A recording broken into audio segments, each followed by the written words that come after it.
네, 안녕하세요. 미국이 베네수엘라를 아주 무지막지하게 압박하고 있습니다. 지금 세 번째로 유조선을 납포 중입니다. 이 베네수엘라 체제 변경까지 갈 거로 보이는데요. 이거는 트럼프의 원대한 에너지 지정학 전략입니다. 아시다시피 셰일 혁명에서 미국은 이미 세계 최대의 경질 원유를 사실상 확보한 셈인데, 여기에 베네수엘라가 세계 최대의 석유 매장량인데 그 석유의 대부분이 중원유예요. 헤비 크루드 오일입니다. 그러면 경질 원유와 중원유 둘 다 이제 그랜드 슬럼을 달성하게 되는 거죠. 오늘 그 같은 이야기를 살펴보도록 하겠습니다. 12월 10일 날 유조선 첫 납포가 일어났습니다. 이때 납포된 배는 스키퍼라고 불리는 배인데, 이 배는 러시아, 이란, 베네수엘라 등 제재 대상 원유를 전문으로 다려온 무지막지하게 큰 초대형 유조선입니다. 그리고 12월 17일 날 트럼프는 베네수엘라의 제재 대상 유조선 입출항을 봉쇄한다라고 발표를 했습니다. 그러면서 베네수엘라가 미국의 정유사, 그러니까 기름, 땅, 랜드, 그리고 other assets, 기타 자산을 훔쳐갔다. 이게 이 트럼프의 소셜미디어 메시지 중에 이 표현이 2번 나옵니다. 그래서 미국으로부터 훔쳐간 정유사, 땅, 기타 자산을 반환할 때까지 베네수엘라의 목을 조르겠다 이 소리예요. 그러면서 베네수엘라 정부를 마약, 테러, 인신매매, 살인, 납치를 자행하는 정권이며 국가의 탈을 뒤집어 쓴 테러 조직이다. 그래서 모든 제재 대상 유조선의 베네수엘라 입출항을 전면적이고 완벽하게 봉쇄하겠다. 그렇게 발표를 했어요. 그런데 그 다음에 벌어진 일이 뭐냐. 12월 20일 날 중국 유조선을 납포했는데요. 파나마에 등록된 센츄리스 호라고 추정이 됩니다. 그런데 이 배는 제재 대상에 등록이 되어 있질 않아요. 그래서 마두로가 이거를 해적질이다 이렇게 표현을 했습니다. 사실 국제법상 이게 좀 오락가락하는 거죠. 근데 이제 미국 입장에서는 미국의 이제 그 명분은 뭐냐면 베네수엘라가 이게 마약 테러국이기 때문에 그놈이 그놈이다. 제재 대상에 올라있든 안 올라있든 다 납포하겠다 이거예요 이제. 아니나 다를까 지금 이 순간 12월 22일 현재 추적 중입니다. 앞으로 제가 보기엔 제재 대상이든 아니든 베네수엘라 원유 운반 유조선은 몽땅 납포할 거로 보입니다. 그러면 결국 뭐냐? 베네수엘라 목을 졸라서 베네수엘라 체제 변경까지 가겠다 이 소리인데, 과연 체제 변경을 할 때 미군이 들어갈지 혹은 미군이 참수작전 같은 것만 하고 실제로는 저항 세력이 형성되고 저항 세력이 국가를 장악하도록 뒤에서 돕는 방식이 될지, 저는 후자가 될 거라고 봅니다. 미국이 전면적으로 주둔하는 그런 형태는 안 할 거로 보입니다. 트럼프는 그렇게 하기엔 너무 약죠. 예. 여기서 잠시 세뇌 탈출 자유구독료 부탁 말씀 올리고 그리고 또 이어가도록 하겠습니다. 아시다시피 세뇌 탈출은 광고가 잘 붙지 않습니다. 네, 붙더라도 천천히 붙는 경향이 있습니다. 도와주시면 보다 좋은 컨텐츠로 찾아뵙는데 커다란 힘이 되겠습니다. 감사합니다. 이 와중에 이제 쿠바 경제가 붕괴하는 게 이제 거의 가시화되고 있는데요. 쿠바는 베네수엘라 석유에 의존해 왔습니다. 그리고 쿠바의 전기 발전 중 상당 부분은 석유 화력 발전입니다. 쿠바는 이미 일부 지역은 하루 16시간 단전입니다. 하루 16시간 송전이 아니라 16시간 단전이에요. 그럼 잠자는 밤 8시간만 전기 들어온다는 소리예요. 결국 다 단전이란 소리죠. 그 전기 쓰려면 밤에 잠도 안 자고 있어야 돼. 이런 와중에 베네수엘라 석유가 완전히 끊기면 쿠바는 전기가 셧다운 될 걸로 보입니다. 그럼 경제가 붕괴한다는 소리죠. 그래서 베네수엘라가 체제 변경이 일어나서 넘어가면 쿠바도 넘어간다. 그런 이야기들이 지금 나오고 있습니다. 여기서 우리는 다시 한번 최근에 발표됐었던 미국의 국가안보 전략 National Security Strategy 문건을 살펴볼 필요가 있습니다. 이 문건은 서반구를 가장 크게 다루고 있습니다. Western Hemisphere. 우리는 이제 서반구 그러면 뭐 서구랑 자꾸 연동이 되는데 서반구는 그게 아닙니다. 그러니까 경도, 영도, 그린위치 천문대, 영국 그걸 중심으로 해서 그것의 서쪽을 서반구라 그럽니다. 그것의 서쪽. 그래서 결국 서반구는 그럼 뭐가 되냐? 사실상 남북 아메리카 대륙이죠. 2025 국가안보 전략은요, 이 남북 아메리카 대륙이 웨스턴 헤미스피어 서반구가 100% 미국 영향권임을 천명합니다. 제가 한번 말씀드렸었는데 그 구절을 다시 한번 제가 인용하겠습니다. 우리는 서반구가 비교적 정치적으로 안정되어 비교적 잘 운영되는 나라들이 되어서 대량 이민을 막기 원한다.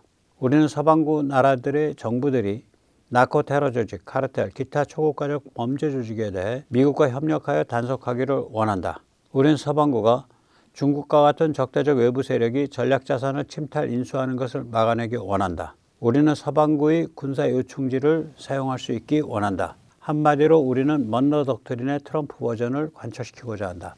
먼로 독트린의 트럼프 버전, 트럼프 corollary of Monroe Doctrine.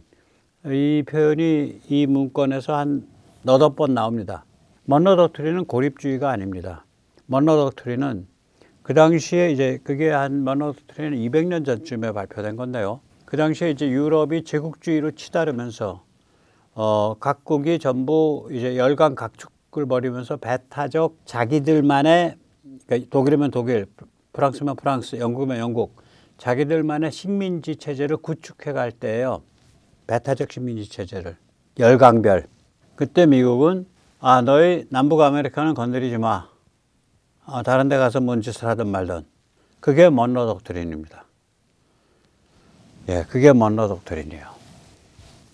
그러니까 이제 이 국가안보 전략, 2025 국가안보 전략이 그 전에 국가안보 전략과 굉장히 다른 게 이 서반구, 즉 남북 아메리카를 얘기하면서 중남미에 좀 비교적 잘 돌아가는 정부가 들어와서 나라가 안정되고, 그래서 미국에 대한 대량 대량 불법 이민자를 발생시키지 않고, 또 그래서 마약 테러리즘을 극복할 수 있고, 그래서 이 카르텔과 같은 국제 범죄 조직에 대해서 미국과 함께 공조해서 수사할 수 있고, 그 다음에 또 중국과 같은데 뭐 파나마 운하 같은 전략적 자산을 내주는 그런 황당한 짓 안 하고 그러기 원한다라고 거듭 강조합니다.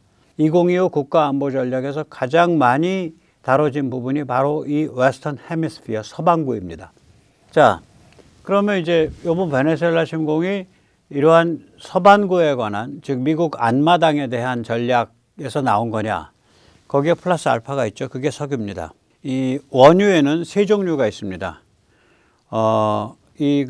중원유, 이걸 이제 헤비 크루드 오일이라고 해야 정확한 표현인데요. 어떤 경우에는 헤비 오일이라 그래요. 근데 헤비 오일은 그러니까 정제를 하고 나머지 찌끄레기 잔재유를 헤비 오일이라고도 하거든요. 그래서 헤비 오일이라는 말이 틀린 건 아닌데 이 혼란이 일어나니까 중원유라고 하는 게 맞다고 생각을 합니다. 그 다음에 중질유가 있죠. 인터미디어리. 이거는 같은 중인데 앞에 중원유의 중은 무거울 중이고요. 중질유의 중은 가운데 중입니다. 이건 중간쯤 간다는 소리예요. 그 점도나 그런 성격이. 그 다음에 아주 가벼운 휘발유에 가까운, 예를 들어 경유에 가까운 뭐 경질유가 있죠. 이게 이제 셰일 혁명에서 나오는 건 다 경질유입니다. 그럼 우리가 언뜻 생각하면 야, 경질유가 제일 좋은 거 아니야? 제일 좋을 수도 있는데 좀 다릅니다. 특성이 다르다는 얘기는 쓰임새가 다르다는 얘기죠. 어떤 쓰임새에서는 중원유가 필요한 거예요. 중원유는 이제 비투무스라 그래가지고 끈적끈적해요. 아스팔트 역청과 같이. 베네수엘라는 세계 최대 원유 매장량인데요. 밝혀진 매장량으로 약 3천억 배럴이 밝혀져 있습니다. 근데 그 대부분이 중원유입니다. 그래서 이 중원유 매장량이 큰 나라가 베네수엘라, 캐나다, 러시아인데 베네수엘라에 되면 전부 다 난쟁이에요. 그러니까 미국이 지금 셰일 혁명에 의해서 이 경질유는 확실하게 확보를 한 상태거든요.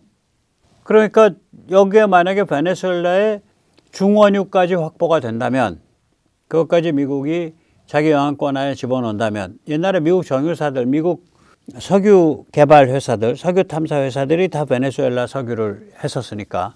그래서 미국 기름 내놔라가 그 소리예요. 지금 트럼프가. 그 차베스가 그 국유화 시켰잖아요. 국유화 전으로 돌려내라 이 소리죠. 토해내라. 그래서 거기까지 가면 미국이 이제 그랜드 슬럼을 달성하는 거죠. 일종의. 그래서 이거는 굉장히 그 중요한 그 글로벌 그 에너지 지정학이죠. 그런 전략입니다. 미국이 원유를 수입해요. 근데 대부분 중원유를 수입합니다. 지금 여기서 보면 그 연한 색이 경질유고요. 예, 붉은죽죽한 색이 이게 중질유 이고요. 그 다음에 검은색이 중원유입니다. 1970년대엔 60% 이상이 중질유를 수입했었습니다. 이 붉은죽죽한 거. 그런데 2024년엔 60% 이상이 무거울 중자 중원유를 수입합니다. 이 중원유는요, 석유화학에서 굉장히 소중한 원료가 많이 나와요, 여기서. 굉장히 소중한 원료들이 많이 나옵니다. 그래서 이 중원유가 반드시 나쁜 싸구려 물건이다. 이렇게 생각할 일이 아니에요. 그렇게 생각할 일이 아닙니다. 미국이 베네수엘라 체제 변경에 성공해서 친미 친서방 국가가 되면 어떤 효과가 생길까요? 5가지 정도의 효과가 생깁니다. 첫째는 아까 이제 말씀드렸듯이 미국은 이미 셰일 혁명에 의해서 경질유는 완전 정복한 상태입니다. 여기에 베네수엘라의 무거울 중자 중원유가 더해지면 그랜드 슬럼이 되죠. 그러니까 풀 스펙을 다 가지는 거죠. 이쪽 저쪽을. 이게 이제 중국과의 경쟁에 있어서 중국과의 대립에 있어서 이런 게 굉장히 중요하죠. 아생 연후 살타라 그러죠. 바둑에선. 내가 먼저 살아야 상대방을 공격할 수 있다는 얘기예요. 내 살 길을 도모하지 않고 상대방만 공격하면 골로 간다는 소리예요. 그게 바둑의 기본적인 원칙인데 이 경우에는 내 살 길일 뿐만 아니라 중국의 마술을 중남미에서 잘라내는 게 되죠. 그게 둘째 효과죠. 지금 베네수엘라가 중국의 최대의 파트너인데 중남미에서. 세 번째 효과는 뭐냐? 쿠바라 그러면 사실 뭐 목포에서 제주도보다 더 가까운 그런 느낌이란 말이에요. 플로리다 끄트머리에서 쿠바까지는. 이 쿠바도 친미 친서방으로 체제 변경될 가능성이 커요. 그게 셋째 효과입니다. 넷째 효과는 뭐냐? 마약 카르텔을 박살내는 분수령입니다. 마약 카르텔이 4개의 나라를 왔다 갔다 하면서 근거지로 쓰고 있는데요. 베네수엘라, 콜롬비아, 쿠바, 멕시코입니다. 베네수엘라, 쿠바는 굉장히 가까워요. 언제부터 그렇게 가까워졌냐면 지금 마두로 정권 이전에 차베스 정권이죠. 한국의 종중 좌빨들은 차베스를 그렇게 극찬을 했었죠. 그 차베스가 어떤 흉악한 짓을 저질렀냐. 쿠바의 비밀 경찰을 불러들여서 국내의 반대 세력을 때려잡고 잡아 죽였어요. 그걸 쿠바 비밀 경찰들이 와서 해줬어요.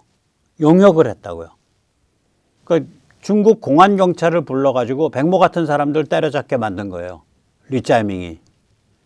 그게 차베스가 한 짓입니다. 그런데 우리나라의 종중 좌빨 애들은 그걸 두고 물개박수를 쳤죠. 참 정신 나간 이상한 인간들입니다. 아무튼 간에 이 마약 카르텔이 베네수엘라, 콜롬비아, 쿠바, 멕시코를 근거지로 삼는데요. 그중에 베네수엘라, 쿠바는 국가 권력 차원에서 이걸 보호하고 지원해 주잖아요. 그리고 콜롬비아와 멕시코는 정치인 차원에서 결탁이 있는 거죠. 그러니까 마약 카르텔과 짜웅을 하지 않으면, 눈길을 서로 주고받지 않으면 그 자리에 올라서기가 어려운 거예요. 애초부터. 그런데 국가 차원에서 마약 카르텔을 보호하고 지원해 주는 그 중에서도 덩치가 큰, 그 중에서도 세계 원유 매장량의 최대 지분을 갖고 있는 베네수엘라의 체제 변경이 일어났다. 그래서 거꾸로졌다. 이러면 공기 바짝 들죠. 다른 데도. 그래서 마약 카르텔을 박살내는 분수령이 됩니다, 이게. 다섯째는 뭐냐면 중남미 국가들 정신이 번쩍 들겠죠. 뭐 참 태평한 사람들 아니에요, 여기. 굉장히 태평한 사람들이죠. 저는 요새 중남미 국가들이 한국 무기 뭐 페루 같은 데서 막 사간다 그러는데 왜 사는지 잘 모르겠어. 거긴 정말 태평한 데예요. 네, 정말 태평한 데라고요. 그러니까 태평한 건 좋은데 거기서 이제 타락을 하죠, 또. 네. 그 마약도 있고 범죄도 있고 중남미 국가들 정신이 번쩍 차리게 되는 그런 또 계기가 될 수도 있어요. 그래서 한 5가지 효과가 있다고 생각을 합니다. 저는 트럼프가 베네수엘라에 지상군을 전면적으로 투입해서 이라크 전쟁 같이 직접적으로 국가 건설, 스테이트 빌딩을 할 거라고 생각하지 않습니다. 제가 이라크 전쟁이 터졌을 때 2003년이죠. 저는 미국에서 이라크 출신의 그 공작요원을 10,000명 정도는 충원해가지고 훈련해 놓은 줄 알았어. 그러면서 혼자서 그런 생각을 했어요. 야, 어떻게 그 10,000명을 어떻게 구했을까? 10,000명이 있을 수가 없는데 거기 출신들이 미국에서 충원할 수 있는 그 폭이 이라크 출신으로 10,000명 구하기 정말 어려울 텐데 라고 생각하면서 혼자서 깨우뚱깨우뚱 했는데 나중에 보니까 뭐 10,000명커녕은 1,000명도 안 구해놓은 것 같아. 아니 이라크 같이 내막이 복잡한 나라, 거기가 순위, 시아, 쿠르드가 엮여 있는 데 아니에요. 내막이 복잡한 나라를 들어가서 후세인을 무력으로 까부시고 현대국가, 모던 스테이트를 만들겠다라고 들어갔으면 공작요원을 10,000명은 데려가야지. 현지 출신 공작요원을 하나도 안 돼 있더라고. 그냥 막무가내요. 럼스펠트, 부시, 체니, 정말 미련하고 황당한 인간들이에요, 보면. 그런데 거꾸로요, 남미는요, 지금도 보셨잖아. 쿠바 출신이 가서 베네수엘라의 반대 세력을 납치하고 체포하고 고문하는 걸 했다고요. 쿠바 정보요원들이, 정보경찰, 비밀경찰들, 공안경찰이 가서. 이거 비슷한 일이 언제 있었냐면요, 스탈린 때 우크라이나를 진압을 했는데 2차 대전 말에 2차 대전이 끝나고 우크라이나의 반공 게릴라가 심했다고. 그거를 스탈린이 누구를 보내서 진압을 했냐면, 우크라이나가 그게 원래 오스만 투르크 영토 아니에요. 그걸 200년 전에 러시아의 예카테리나, 그 무시무시한 여자 쯔아가, 짜리나죠. 짜르가 아니라 짜리나가 이제 그걸, 남자 황제는 짜르라 그러고 여자 여황은 짜리나라 그럽니다. 이 예카테리나 짜리나가 이제 그걸 오스만 투르크를 쳐부시고 이제 그걸 우크라이나 먹었단 말이에요. 그러고 나서 예카테리나가 무슨 짓을 저질렀냐면, 거기 막 그 기세등등한 그 코사크란 말이에요. 석코삭이에요, 거기가. 뼈도 굵고. 그러니까 이게 그 컨트롤하기 어렵고 정착이 잘 안 되는 사람들이니까 폴란드에 있는 유대인들을 우크라이나로 이민 가는 걸 지원을 해줬어요. 그래서 우크라이나 분홍들이나 자리 잡은 사람들이 유대인이 많아. 2차 대전 때 히틀러가 그 제일 많이 한 지역에서 집중적으로 제일 많이 그 유대인 학살 희생자가 난 지역이 갈리시아거든요. 그게 우크라이나와 폴란드의 경계 지역이에요. 그러니까 폴란드가 그 전에 적이 많았기 때문에, 유대인들이 많았기 때문에 그 유대인들이 200년 전에 우크라이나로 가서 우크라이나 곳곳에 다 들어간 거예요. 그리고 그 중에서 잘 사는 집안에서 어마무시한 공산주의자들이 왕창 나왔지. 마르토프, 트로츠키, 다 우크라이나 출신들이에요. 후르츠초프, 러시아계지만 우크라이나에서 자랐어요. 거기가 그런 땅이라고요. 그런데 이제 2차 대전 때 말에 이제 우크라이나에서 반공 게릴라들이 계속 설치니까 이걸 때려잡는데 누구를 보냈냐? 폴란드에 있는 유대인들을 보낸 거야. 그러니까 이 사람들이 가서 자기 6촌, 8촌쯤 되는 사람들이에요. 그 유대인들은 대가족이잖아. 그러니까 자기 할아버지 때 이민 간 사람들이야. 100여 년 전에. 할아버지, 증조할아버지 때. 그러면 증조할아버지 때 갈렸으면 할아버지, 아버지, 나, 거기서 3촌, 6촌, 8촌들이죠. 그걸 때려잡았어요. 이제 말이 길어졌습니다. 다시 말하자면 초국가적으로 뛰어가서 지원이 가능해요. 여기가 라틴이잖아. 히스패닉이잖아요. 언어가. 문화가 히스패닉으로 갔잖아요. 베네수엘라는요, 공작하기도 좋고, 그리고 반대 세력을 키우기도 좋습니다. 아주 좋아요. 제가 보기엔. 그래서 딱 군사적으로 포위해 놓고 참수작전 한 다음에 어마무시한 공작과 지원에 의해서 베네수엘라의 친미 친서방 정치 세력이 급속 형성돼서 권력을 장악하도록 하는 아마 그런 시나리오를 추진 중일 거라고 저는 추정합니다. 그냥 추측하는 거예요. 뭘 가지고? 그냥 옛날 사례를 가지고. 예.